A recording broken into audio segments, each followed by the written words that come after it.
جتنی بھی پھیلی اس کی وجہ سے پھیلی. اس کے مقابلے میں آپ نے کتنا کام کیا ہے. اور یہ اتنی طاقت رکھ لیتا ہے کہ بڑے سے بڑے عالم کو اپنے اس میں ایسے پکڑ لیتے کہ اسے ہل بھی نہیں سکتا ہے. الحمدللہ ہم نے بڑے بڑے بزرگوں کا جادو غائبانہ کاٹا، ان کو پتہ بھی نہیں.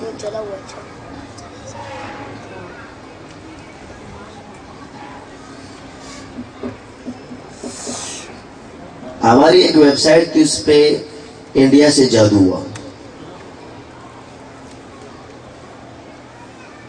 انہوں نے اس پہ ڈھانچہ بنایا، اپنا ایڈریس لکھا. ہم نے بند کیا کہ تم میں تب پڑھو تو کھول دو. جادوگروں کی پوری تنظیم کا نام تھا اس میں. سوچو آپ کہاں سے آپ کہتے ہو مادیات پہ بند ہو گئی 3 دن کے لیے ان کی ویب سائٹ. میں کراچی سے باہر میں کہا یہ بھی اتنے بڑے ہو گئے، یہ لوگ کھل گئے. تم نقشبندی شاذلی نہ. دوسرے دن ویب سائٹ کھل کے سامنے فرنٹ پہ آ گیا، وہاں سے آ گیا ہم مان گئے، ہمارے بڑے بھی مان گئے کہ آپ کے پاس ہے.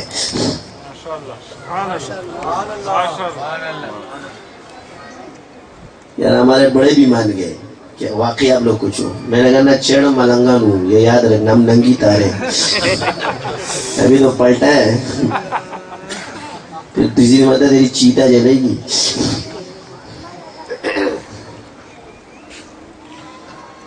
ان سے پوچھو تم کیا کہتے ہو. مجھے اللہ نے جو چیز دی ہے اس میں میں آپ کو کہہ رہا ہوں یہ نہیں ہے کسی کے پاس بحث کیوں کرتے ہو مجھ سے.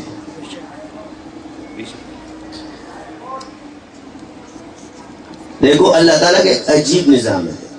جتنے بزرگان دین پیدا کیا نا، جن سے سلسلے چلائے، اب ان کے نام کے اندر دین ضرور آتا ہے جو بڑے ہیں. نقشبندیہ سلسلہ جس سے چلا اس کا نام تھا خواجہ بہاؤالدین. کیا نام تھا؟ قادریہ سلسلہ جس سے چلا اس کا نام تھا شیخ عبد القادر جیلانی، ان کا نام تھا محی الدین لقب تھا. چشتیہ جس سے چلا اس کا نام تھا خواجہ معین الدین. سہروردیہ جس سے چلا اس کا نام تھا شہاب الدین. اور سلسلہ شاذلیہ جس سے چلا اس کا نام تھا نور الدین. اور یہ سارے سلسلے جس بزرگ کو دیے اس کا نام تھا قطب الدین شاہ ولی اللہ محدث دہلوی.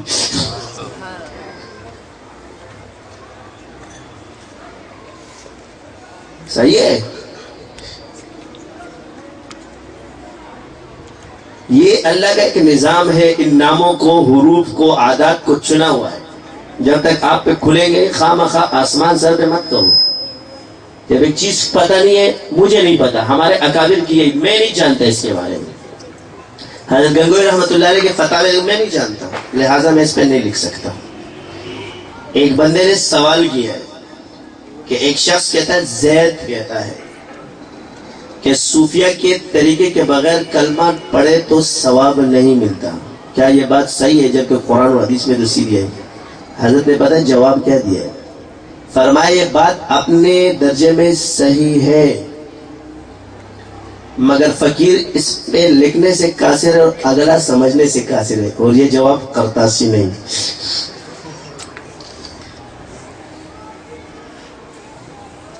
تو اس کا کیا جواب ہے کہ جس کی سمجھ میں آتا نہیں اس کو کیوں سمجھاتے ہو؟ تم مولوی سارے میں شادی والی دلیل ٹائٹ ہے. بار بار بتاتا ہوں تاکہ تمہیں یاد ہو جائے.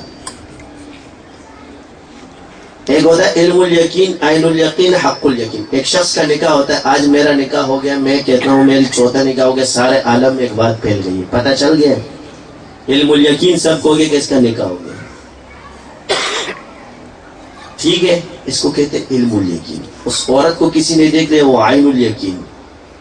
ایک ہوتا ہے حق الیقین، میاں بیوی آپس میں ملے تو یہ اسی کو پتا ہوگا جو شادی شدہ ہوگا. اس لیے تصوف کے اسرار اسی کو پتا ہوتے ہیں جو صاحب نسبت ہوتا ہے، باقیوں کو پتا نہیں ہوتا. جس کے پاس نسبت ہے اور دعوے کا مدعی ہے وہ میرے پاس ہے، اس کو سمجھا سکتا ہوں. جس کے پاس نسبت نہیں آرام سے بیٹھا رہے نا، یہ متکبر ہے، یہ اپنے نفس کو جھکانا نہیں چاہتے. یہ کہتے ہیں کہ مجھے ایسے ملے. تم لوگوں نے چالاکی سیکھی ہے، ہر چیز مناظرے سے سیکھ لو. ادھر گایا تھا میرے کو چڑھانے کے لیے، میں نے کہا میں چڑھنے والا نہیں ہوں. تو سمجھے گا کہ میں تیرے پہ راز کو دوں، یہ تیرا بیوقوفیاں ہیں، یہ اپنے عقل ہے، یہ جو ہے نا جوتے سیدھے کر تب سیکھے گا. بیتا پیریان لیدی لیدی میں لیدی لیدی تو خدا رو تقریر کر رہا تھا. جادو اس طرح ہوتا ہے، جادو اس طرح ہوتا ہے. جو کہتے ہیں گھر میں جادو ہوتا ہے اور دوسرے میں جنات ہوتے ہیں، پکا ٹکا جائے گا. اب اللہ کا کرنا ہو، اس کے شاگرد نے مٹی سونگ کے بتایا تھا کہ اس کے گھر میں جن ہے، اور اس نے سونگ کے بتا دیا کہ جادو ہے. میں وار کر ڈال وہ سرا شکر یہ میرے کہا بتاؤ اب تو جائے رہے تیرا شاگرد جائے رہے تو خرے فلانے ڈھینگڑے. میں کہا خر اور وہ چھوڑو، جو بات کی اس کی بات کرو. آپ نے بولا کہ ایک گھر میں نہ جادو اور جن دونوں ایک ساتھ نہیں ہو سکتے. تو سوال یہ پیدا تھا جادو میں کیا چیز کام کرتا ہے؟ تو کام کرتا ہے. یہ تو حال ہے. کتابیں لکھ کے میں مصنف ہوں گیا، تیرے جیسے کتابیں میں بہت لکھ سکتا ہوں. یہ چیٹنگ والی ہر جگہ سے چیٹنگ کر کر کے لکھ دو. تحریر کرنا ہے، تعریف بھی نہیں لکھتے، پھر مؤلف نہیں لکھتے، اپنا نام لکھ دیتے. ایک صاحب ہے، انہوں نے کتاب چھاپی، اس میں لکھتا ہے فتاوی شامیہ میں سے فتویٰ بھی لکھتے ہیں. اس میں کتاب میں لکھتے ہیں کہ جی خون سے تعویذ لکھنا اگر شفا ہوتی ہے تو جائز ہے. اب کس نے لکھا ہے؟ علامہ شامی نے. ابھی یہ اس طرح یہ نیچے لکھتا ہے بخاری میں کہ حرام سے علاج مت کرو، لہذا اس کے مقابلے میں صحیح حدیث ہے. تو اس قول پر عمل نہیں کیا جائے گا. اللہ کا شکر ہے میرے سے ملاقات ہو گئی. میں نے کہا آپ نے جو یہ